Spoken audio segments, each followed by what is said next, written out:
Hello, everyone, and welcome to our first episode of Just Deal With It. I'm here with Shenae. My name is Tamara, and we are just two psychotherapists that got together during our masters. We met in Fordham, and here we are. Shenae, say hello. Yeah, hello. I feel like that's more than enough of like who we are because people come to listen to like the actual meat of the conversation. But yeah, no, it was really fun just being able to like build this friendship with you and both psychotherapists. And I think the fun part and maybe why we talked about the inspiration of doing this is just that we're such blunt, deep-rooted, psychotherapists that really wanted to help people make a difference. And our lives are so funny in our experiences that it's like, why not put that out there? So I'm excited to do this with you. Yeah, me too. This is going to be great. Yeah.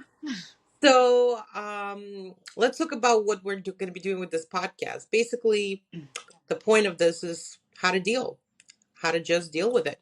There's so many things that go on, and people don't know where to go or who to talk to. And we're going to be just talking about basic things that we go through in life and how to deal. Today's topic, we're going to be covering breakups because I I'm feel like, go like, dun dun dun. yeah, absolutely. That's like the top issue right now. So Yeah. especially, Well, summer always. coming, spring is coming, everyone wants to be single and mingle and doing all these things. A Oh, lot of these you know, that's the cause of a lot of breakups after the winter time. So we could go you right think into so? it. I think so because I mean there's a saying actually. In the winter you want to be warm with somebody, but Mm. in the summer, Huh, interesting. y- yeah, yeah, there's a lot. If you think about statistically, um, Wait, yeah, you know what? I'm sorry to interrupt you, but you have a yeah, point because my last breakup was right entering spring. exactly. So if you think about it, like, yes, statistically, a lot of relationships begin when it gets colder, and a lot of Huh. relationships end when it gets warmer. Huh. Yeah. Well, let's get into this because I think Yeah. when we talked earlier, you told me that an ex, like from what, 4 years ago, reached out to you, Oh and yeah. Yeah. That was a little bit surprising. We were on and off for, I'm gonna say, like 20 years with this person, and I was always the one that reached out, gave more, didn't take anything, treated him like, he was the love of my life. And this person never appreciated it because he would breadcrumb, ghost, return, just like played with my emotions for many, many years. typical Up, avoidance. yeah, very avoidant, very narcissistic, but, eventually I just kind of started forgiving myself for being that person for him, which gave me the drive to end it and actually allow myself to start loving me instead of loving somebody else than myself.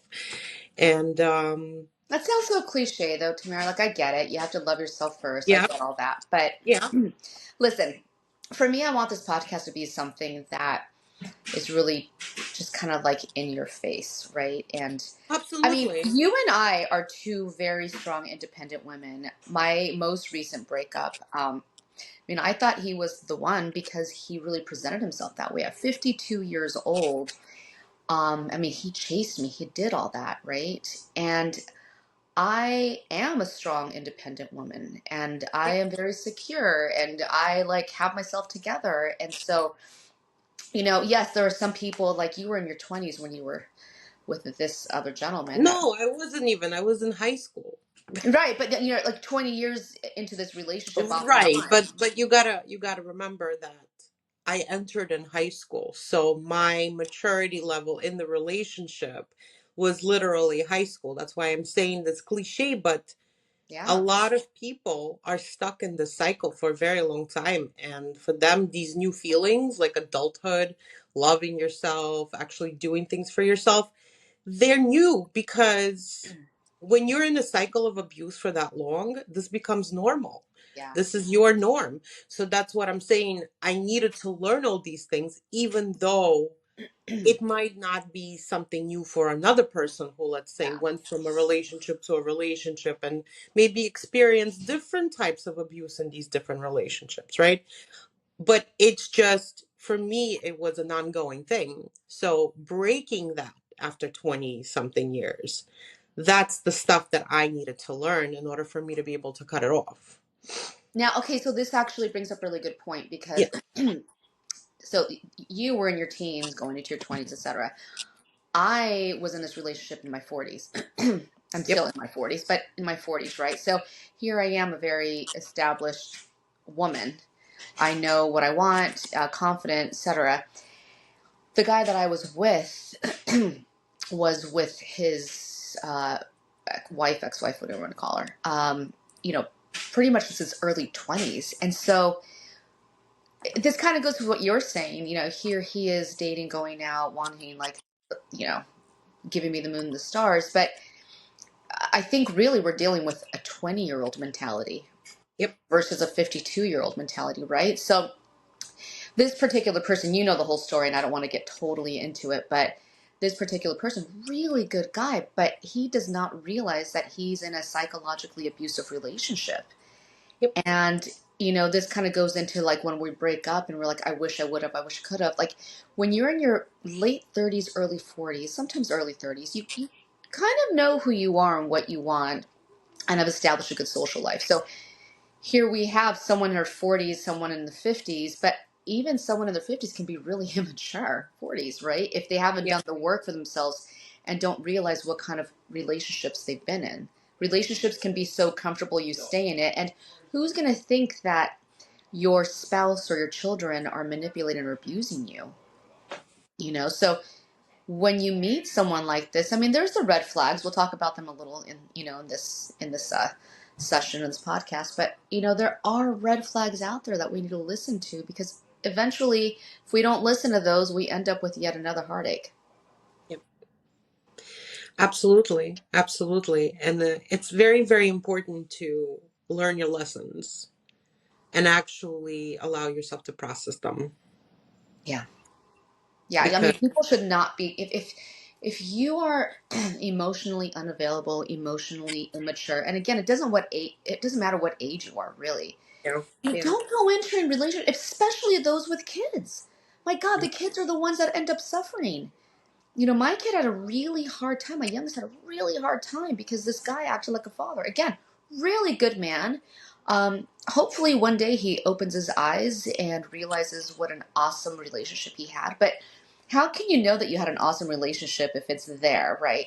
And if Mm-hmm. all you've known is abuse, Yep. you're like, well, this is too good to be true. And it's sad. It sucks. But ladies, gentlemen, you know, I don't want to like, you know, just focus on the ladies. Like, if you're giving yourself and you're sitting there being honest and truthful, and that person can't see it, maybe they're narcissists and you know a-holes. Okay, so that's one side of thing. But there's a lot of people like this guy that I was seeing, really good guy that's just used to the abuse and has not recognized the kindness and the security and the safety of this relationship. So I think it's really important that people do the work on themselves so that they know that they deserve something better than what they've been used to. Absolutely. Absolutely. It's a great point that you bring up. But this is the thing. Like, how do you know when you're in an abuse cycle unless you actually Don't. you But that's the point, is that here he finally had a relationship where, you know, we're therapists, Tamara. So we know when I yeah. started hearing the I'm sorry, I'm sorry, I'm sorry, and he wasn't doing anything wrong, or you're so nice to me, and you're hearing this constantly, Yeah. or, you know, he's gotten off the phone with someone that's close to him. Don't want to name any relationships or dynamics, but and he looks at you and says, wow, when I'm with you, I feel calm. When you see this person taking an anti-anxiety medication every time they get off the phone with someone or how to deal with someone in their abusive state, yeah, you know, you bring up a good point. How do they know? And you just hope that once they'd had the experience of something really amazing, that they go, wait, and they wake up. Not everyone's going to wake up, and that's the sad part of things. They'll stay in the abusive relationship because it's all they know. Not that it's right, but they feel stuck. And let's face it, we know narcissists, manipulators, they know how to control you. They know how to mind f you. They know how to.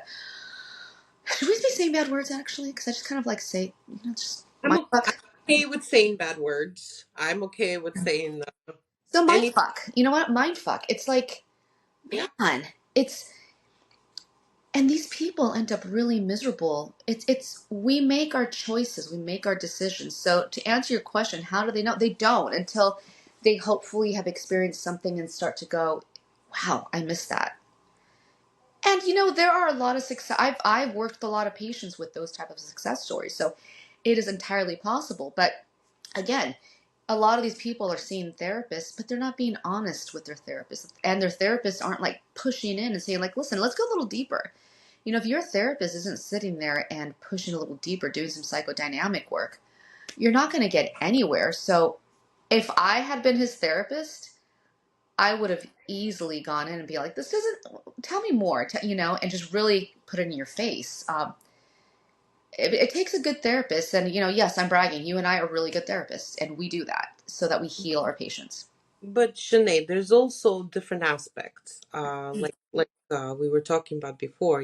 What is the reason you're in therapy? Some people will go to therapy to just go to therapy Yeah. because they don't know what they want to work on. They don't actually realize what they need to work on, and that creates that stagnant environment where you can't move forward. You can't make a breakthrough because the patient doesn't disclose, does not wish to disclose, is not aware of what they need to be disclosing, right? So you probe and you probe and you probe. And even if you're a phenomenal therapist, you will hit walls if there's no response, What do you right? do with those type of patients? So what I try to do is I address it. I tell them my non-biased observation of when certain topics are discussed, what their reaction is. And I give my hypothesis of the reason for it. I don't try to force anything out of them, I don't expect it. But I do try to make them think about why they react the way that they do But you're when certain. probing. Yeah, I'm probing and I'm engaging. Hmm. So um you know I feel like when you have these conversations with a patient, it's very important to make them understand that you are actively listening, that you are present for them, because a lot of the times people that are suffering these they're suffering these issues because they feel not heard, Yeah. because they feel that somebody's not present, because they feel like if they tell you their problem, you're not going to support them, you're not even going to Right. hear the problem. Partially maybe because you're a therapist and you have 50 other patients that are going through something, and you're listening to this every day, and they're thinking, oh my God, how does this like, I've had a patient actually recently. She said, oh my God, I'm such a mess. Oh my God, I have so many issues. You probably hate your job. You hate dealing with us, with people like us. And What? I said to her, I'm going to tell you something. I thank God every day for my job. I thank God every day because I have you Yeah. and people that I can help, because I love what I do. Yeah.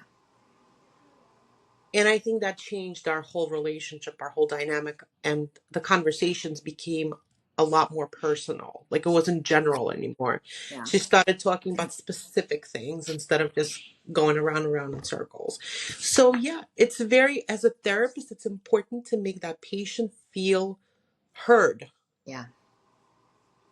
So I completely agree with you. But since we're talking about breakups, Hmm. we've talked about, the avoidant personality, which I know we'll get into another podcast. Yeah.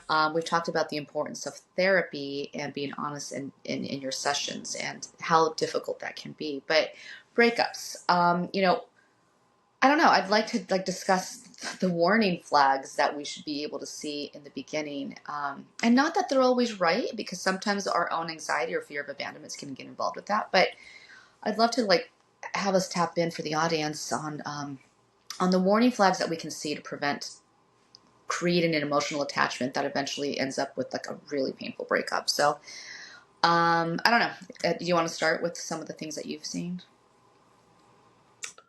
Um, I mean, there's so much that you could see.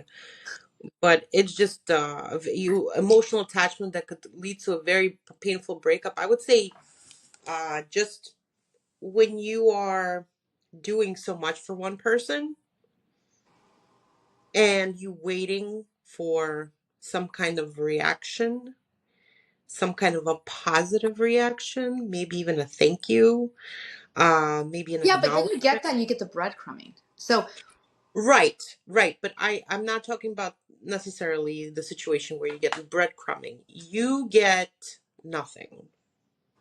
You get a reaction like it's supposed to be this way.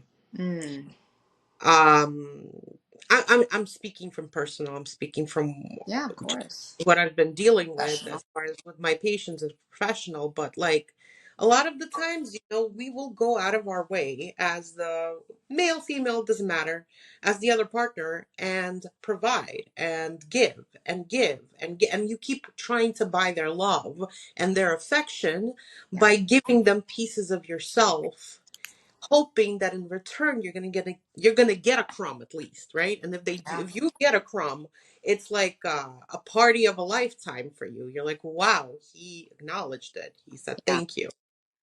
But in a lot of these relationships where it's toxic, it's unhealthy, which leads eventually to a breakup, right? yeah, You see the lacking in acknowledging of their partner. yeah. So I think that's one of the biggest things. That's I've one got of I've got a few I could list off because I had a more recent breakup than you. You're in a pretty awesome relationship. So um yeah, so I to kind of piggyback of what you're saying, like you're giving, giving, giving. One of the things is, okay, so you're giving in and they're not, giving you as much. You know, that works, but what about the love bombing when they give a lot, right? But it just seems excessive. And that happened to me actually, where he chased me and was like, I mean, thing. he told me, I met his mom within 3 weeks. Yeah. And oh my God, lovely family. Let me tell you, his parents are awesome. But he said he was going to get his marriage annulled, and there was something in me. I was like, this is great. Like, this guy's really serious. This is awesome, right? But there was something in me that was like, Mm. wow, this is like, and I love the fact that he was excited to meet someone awesome. But the love bombing, it was just like a lot at once. So, you know, for our audience, if you're seeing someone that, yes, men love to chase, men love the chase. It's an instinctual thing, but there's a certain level as to where it feels normal. And an emotionally mature man um, won't just, he'll chase you, but the messages will be, consistent, not like overbearing. But You know, that's the thing. They will chase you and they will make you believe there's somebody else. So that when you are getting to like the relationship where you're like 3, 4 months in, 5, 6 months in, right? You're expecting a similar attitude towards the yeah. relationship. You're expecting phone calls. You're ready because he trained you to expect this, right? Well, listen, This, so that's a good point because in the beginning of the relationship, and let's use 3 months, at least from my experience, and I've seen okay. patients, right?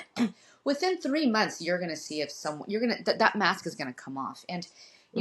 yes, I love that word. He trained you. Like, in the beginning, he was sending me so many messages from work and pictures of when he was a kid and, and which one do you Yeah, think I am? And like all day long, right? And towards the end, it was like the weirdest thing. He was like, well, I don't have time to be sending messages. Like you like to check in on during the day. And I was like, what the heck? So, it's the love bombing, that's something definitely to look out for, right? Communication. If you start to see communication within, I don't know, a month, two, definitely by three, just kind of like going in a different direction. Is it surface level? Can you ask deep questions? I asked this guy about you what have happened to. with your, what? You have to. You Well, have to but ask.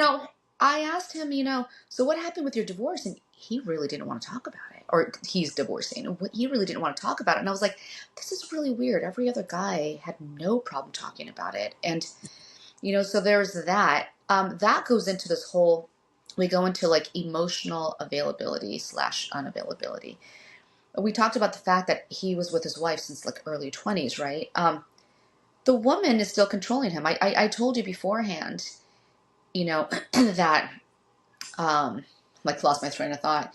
Um, you know, the communication, you start to see kind of things happening. For me, I started noticing, and this is something else, another red flag, like, is he making excuses as to why he can't do something? You know, where are these excuses coming from? I mean, let me tell you something.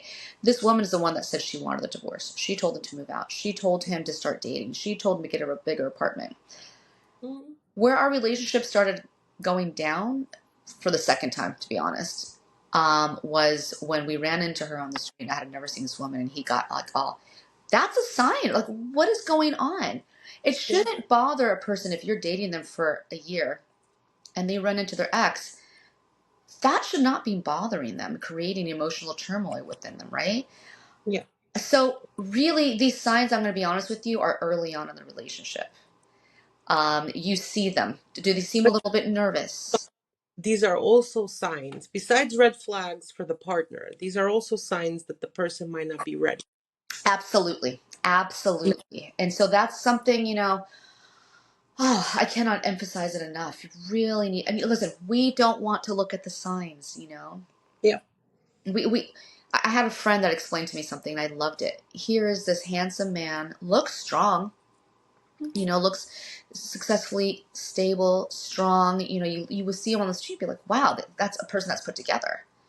Yeah. But it's like a banana. You have that banana, and it could look beautiful on the outside, but you open that banana, it's like, oof, it's all bruised up. It's like, what happened? And so we can't look at people at surface level. We really got to look and get to know them. So don't rush into a relationship. Enjoy the time, spending time together, getting to know each other before you decide to say, okay, we're exclusive boyfriend, girlfriend. I mean, I would almost say give it to like a 3-month mark because that's where you're really going to see what this person is like. You're really going to see what they're about. No, and just, like a very good example of this love bombing also is like, let's say this person comes and picks you up from work every day when you start dating. And at a certain point, you get used to it, right? Because he's already trained the fact that he's going to be there every single day Yeah. and he's going to pick you up and you guys are going to go have dinner, Yeah. or you're going to pick up groceries and you're going to go cook together, and then he's going to drop you off at your house, like, because you're starting.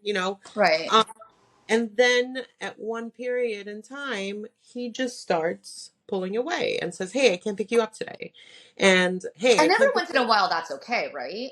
Right. The ones Things every happen. once in a while, that's okay. But this is like, we're talking about a systematic thing, right? You guys developed a schedule together where you already know, like 3 days a week, you're at the office, let's say, because, we have remote now. We're in New York. 3 days a week, you're at the office, and 3 days a week, he'll come pick you up. And you guys will do your thing. You'll go on a date. You'll have your dinner 3 times a week. And then it repeats every week, and you both look forward to it. And this is how your schedule goes. And then all of a sudden, one day he starts pulling back and saying, "Hey, I can't pick you up all of this week, or I can't see you all of this week, or I can't have the conversation." Um, And like, that's okay every once in a while. it's okay.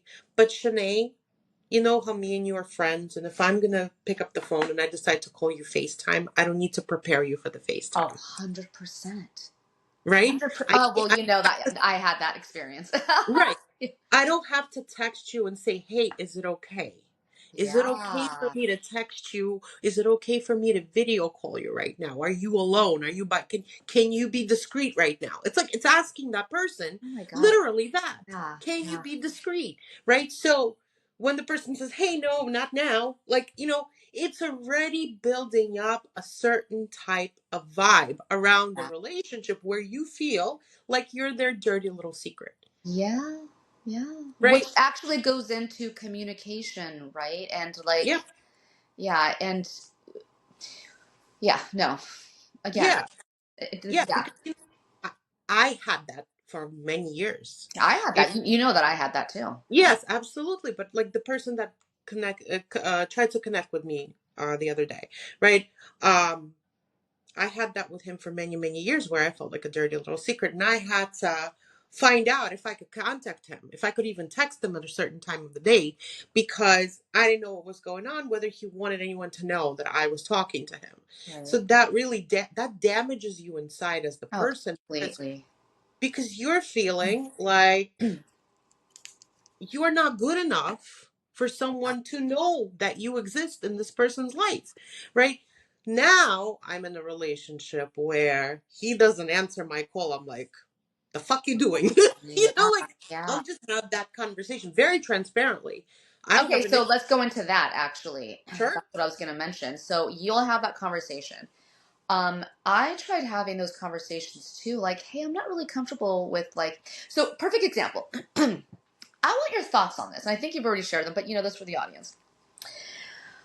He has this female coworker that he likes to say that it's like his daughter.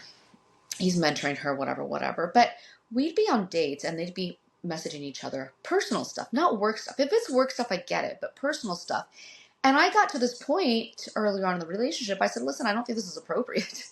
Like, if you're with me, be with me, right? Now, Yeah. in the beginning, he took that fine, but that never really stopped. And I let that go. I'm going to be understanding and I'm going to be this. And you know what? Blah, blah, blah, because I screwed myself over. Towards the end of the relationship, um, I had asked him for a blanket. And this woman had messaged. Now, supposedly she's married or whatever, but, come on. You're with your girlfriend. I asked for the blanket. He's like replying back to her before giving me the blanket, walks past the blanket, doesn't give me the blanket. So I got up and got it myself. And he's like, well, I was going to get that for you. I said, well, you seemed a little busy messaging this person. I sat down and I decided to have that conversation. That's what mature people would do, right? But Yeah. I felt like I had to walk on eggshells because anytime I tried to have a conversation about things that were bothering me, towards the middle end of the relationship, I felt like it was inappropriate or I wasn't allowed to and I couldn't do that. Well, will you believe I said, listen, this is feeling very inappropriate. And I addressed it in a very mature manner. And yeah, he started being a little pulling away again after that. Well, I thought it was like, a couple days later we met up and well, I just thought it was weird that you brought that up. I don't know. Do you in the same person would be like, oh, she's really pretty. Oh, this my coworker, she's really pretty. Like, you don't do those things. Like, again, for the audience, like, Yeah. again, we're not blind. We know that we find people handsome. We know that, but you don't have to sit there and tell your girlfriend, your boyfriend, like, oh, I think she's hot or she's really pretty. So I'm going to share something about what I think of this whole coworker dynamic. I did not maybe share it when we spoke about this incident before. Yeah, I do have another theory around it. yeah, Um, Given what we know now, yeah, given where we are now when it yeah, comes to this relationship with him, right? yeah. Um, Lack of. I'm going to say because he's avoidant, Mm-hmm. because this is his attachment style, he will attach himself to people who are unavailable. Yeah, So it's easier for him to praise her because she's married. It's easier for him to say these positive things about a woman that he's close with. He knows he cannot have a romantic relationship with her, right? yeah, He knows he doesn't owe her anything. He knows that he doesn't need to attach himself and be anything functional in her life besides a friend, right? yeah, So that makes that barrier that he has created for himself in intimacy non-existent because he doesn't need to perform. yeah, So therefore, when you're talking about a person that is a close friend, that's like his daughter, whatever that means, mm. he has enough daughters, okay? Trust me. Um, so I mean, but having that dynamic and saying that means that this person is just creating a safe haven there because she's already unavailable on different Yeah, but levels. I agree and disagree. I think I know he liked the attention. And listen, again, we're dealing with a 52-year-old man that actually has a 20-year-old mentality. Yep. Um, you know, 20-year-old mentality, because that's where, 20 something, young 20s met his wife, and you go into, you're in an abusive relationship with this person for, I don't want to say 30 years. of course you're craving the attention. And here he chased something really awesome and safe and couldn't appreciate it in the moment. Now, this kind of goes back into what we're talking about. Like, listen, breakups, they're not always permanent, you know? No.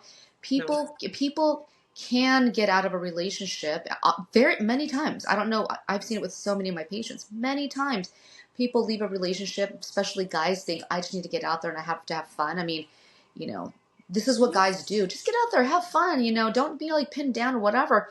But they've missed out on something really great. So breakups can be helpful for people to go and open their eyes and go, man, wait a minute. I've been out there a little bit more and I thought I was missing out, but I wasn't. And this person just loves and cares for me and it's really good to me.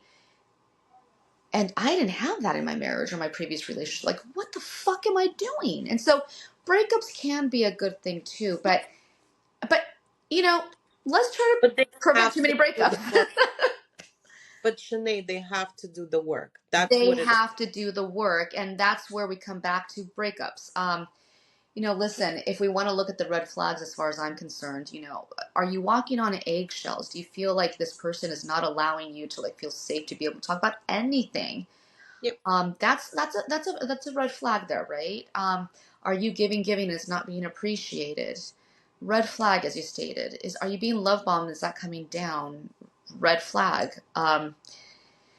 You know, so those are a few, and I think the biggest thing that we have is our gut. Like we Yeah. know there's something in our gut that just knows. I told this guy in From the beginning he was not ready. from usually it's in your gut. Like when you are, because you remember when you told me how this person was love bombing you, and you were like, that was your initial reaction. Yeah, That was your gut. yeah, That there was your gut. He convinced you, yes, yeah, right? He convinced you by giving you, by showing you, by love bombing you. yeah. Yeah. But But I will say, initially, like, within the 3 months, and that's why I'm giving you this timeline, and that's what yeah, for our audience, you know, listen, there's one thing certain things could be really genuine, but if you say, you know, I'm going to put the brakes and that person's okay with that, mhm, great. That shows yeah, maturity. If that person's not okay with that, then, you know, you're weeding them out. But again, 3 months for our audience, like, by 3 months, it's enough time where you've been able to have some emotions grow but not too much that you're completely attached and then you're going to be sitting there miserable, crying your eyes out over someone that yeah, wasn't really ever emotionally mature at the time. yeah, yeah. So, You know, our job is to recognize that yeah, as, the other partner that healed and ready to be part of a adult healthy relationship, right. right? You as that human, male or female, doesn't matter, right? It's up to you to be that partner who recognizes that.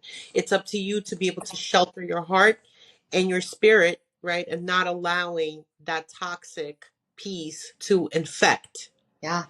and turn you into a crazy person, because we're all capable of it, right? When we are in that stage, like when we're being gaslit, when we're being lied to, when we're being told that this is not how it happened, this is actually what happened, Yeah. right? And we're When making excuses to believe them, by right, the way. we're making excuses, and that makes us crazy, right? Well, and So it makes us, you know, I always say you have to look at something and hold yourself accountable because it through every relationship, successful or not, yeah, you know, what are you learning from that?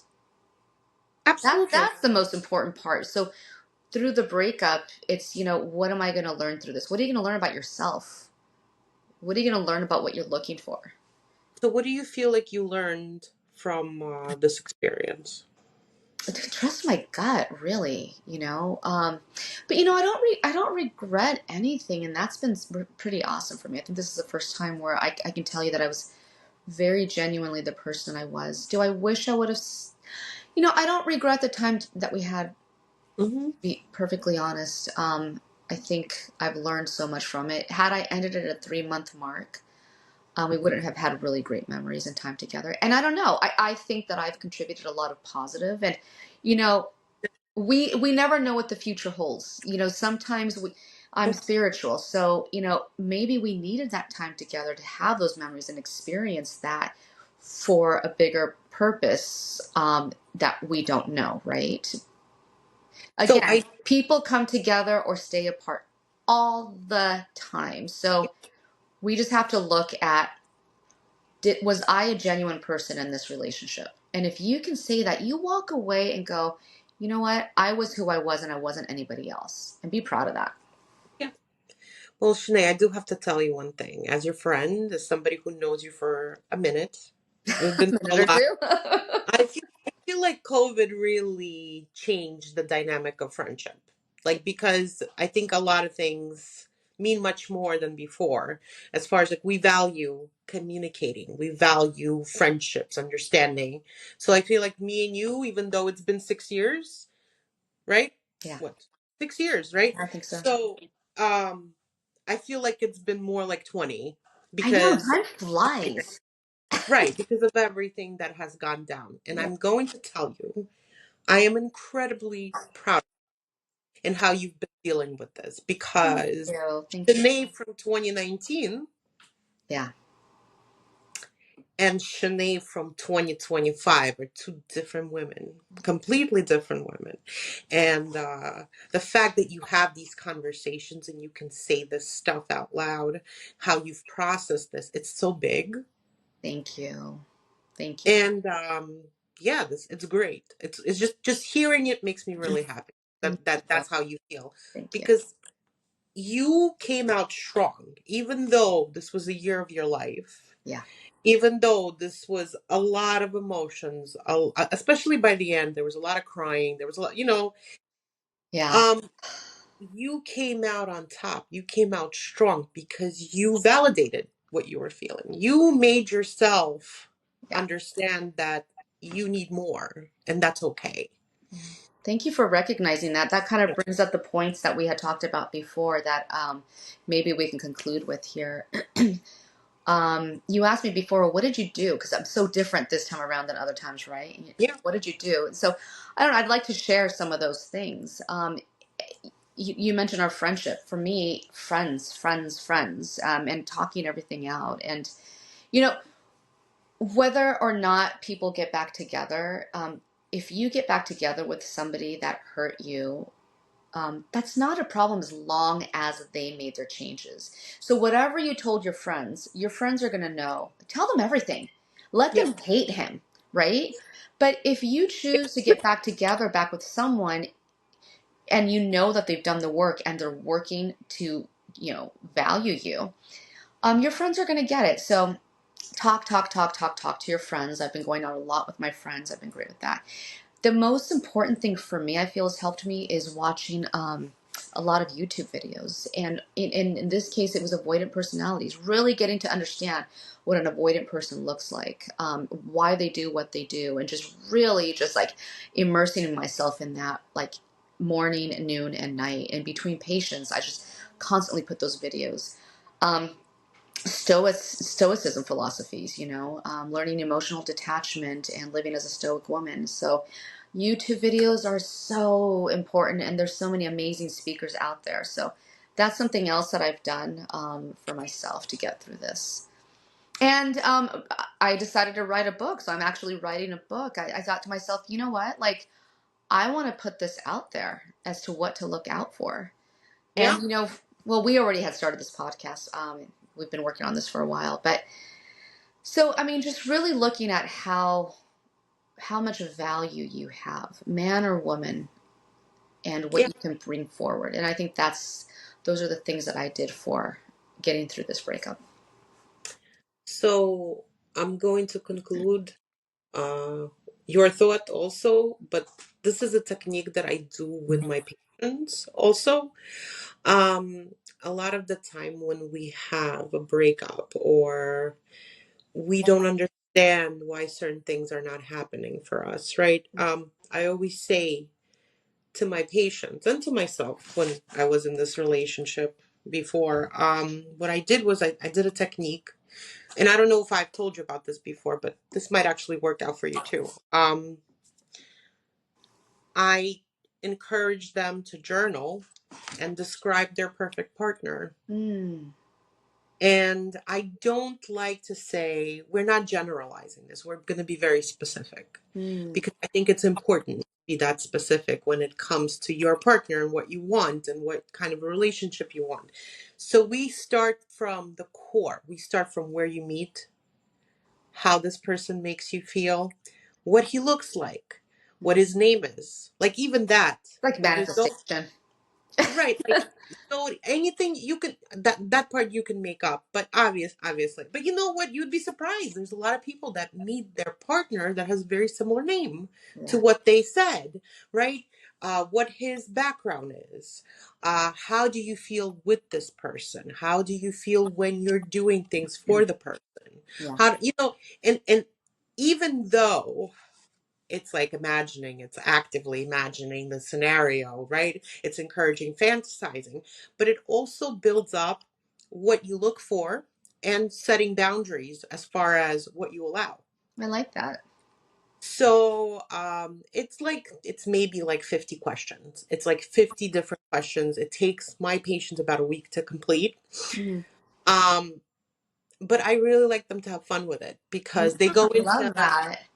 anecdotes about how they met and what he did and or she and what that looked like for them and Um, what this person, what emotions does this person make you experience, and do you feel safe with them, and like where do you go on vacations that's awesome. and I who love pays that. for it, right? Like stuff like that, you know what I mean? Like, so I feel that for myself, this was very helpful when I wrote that out. And like, and the best part of it is that as you grow and you recognize what you need, what your needs are, Yeah. that scenario that you wrote out, it changes. Yeah. You're allowed to edit that for Yeah. yourself while you're on this journey.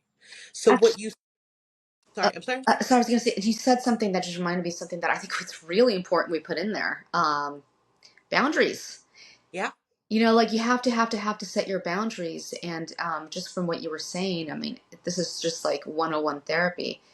If this person's not respecting your boundaries, that's another red flag. So I Yeah. don't want to end with red flags, but I do want to make sure that, your boundaries It, need to it be is breakups. So red flags are very red important. flags, but boundaries, boundaries, boundaries.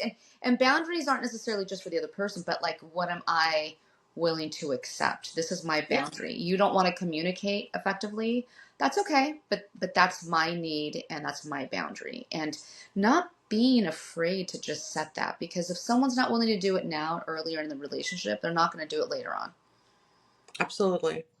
So, all right. Well, I think that Just Deal With It has had a successful first podcast. Yes, and I very much enjoyed it. Me And we're too. gonna here, right? Thank you for joining us, guys. We'll see you next week. Bye. Bye.